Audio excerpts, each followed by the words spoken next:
Good morning, Year 4. Just before we get going on our learning for today, we're going to recap what we did yesterday, so a little bit of doubling, halving. This is going to be just like when we do a mental starter at the beginning of a maths lesson. So I'm going to ask you a question, and I'm going to give you about 10 seconds to answer it, okay? Right, first question. I would like you to double 72.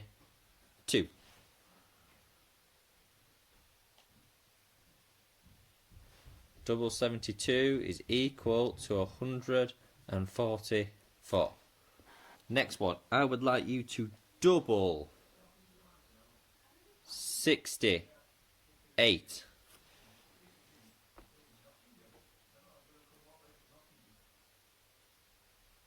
Your answer is 136.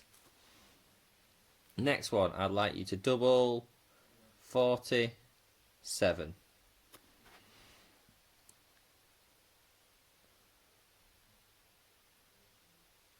Your answer, 94.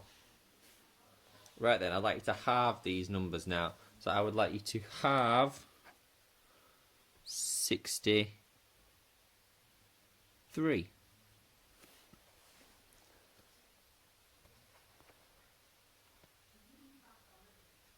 Half of 63 is 31.5.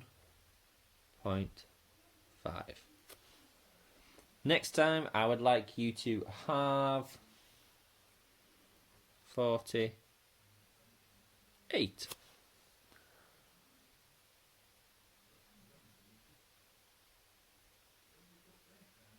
Half of 48 is 24. Next, I'd like you to halve 56.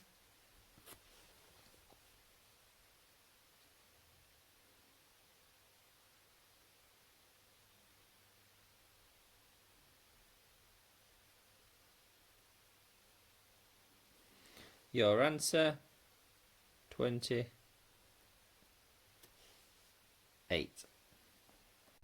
Right guys, so today we're going to be looking at the relationship between multiples and then multiplying something that's like 10 times bigger.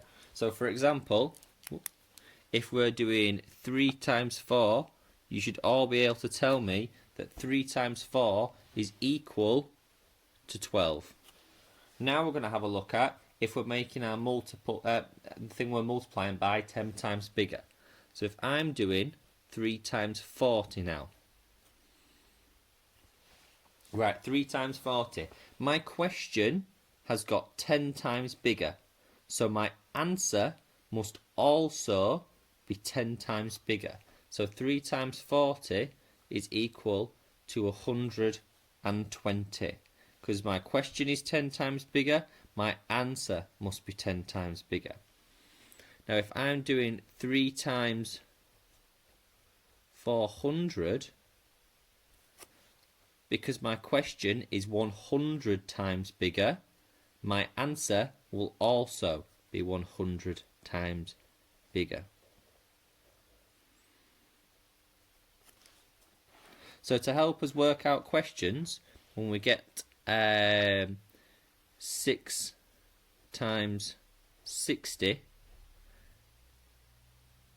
because 6 times 60 is quite a complex number for us to work out, if we turn it back into and make it a little bit more simple for us, so divide our question by 10 and do 6 times 6, we know that 6 times 6 is equal to 36.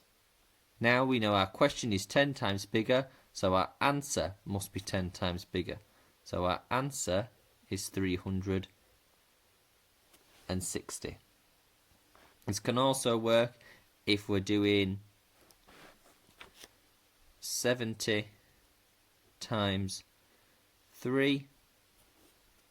So first we'd have a go at 7 times 3. And we know that 7 times 3 is equal to 21. 10 times bigger, so our answer becomes 10 times bigger, 210.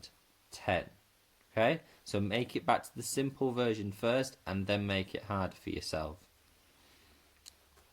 Next question we're going to look at is if we've got 60 multiplied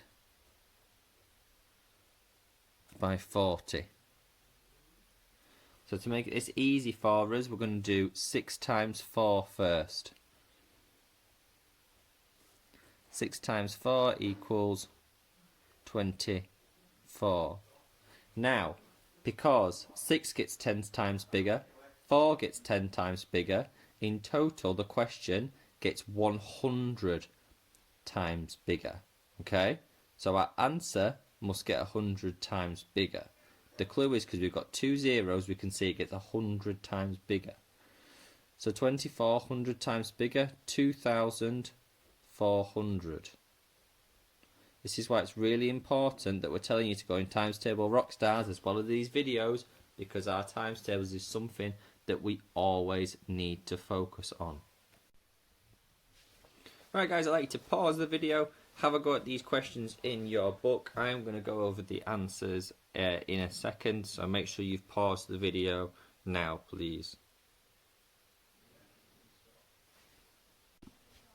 So here are your answers, guys. Have a check through, see how well you did, have another look. If you got any wrong, see if you can figure out why you got them wrong. Always go back and watch the video if you are still unsure. So guys, here's your final question. I bought 7 boxes of biscuits. Each box had 30 biscuits in. How many biscuits do I have all together?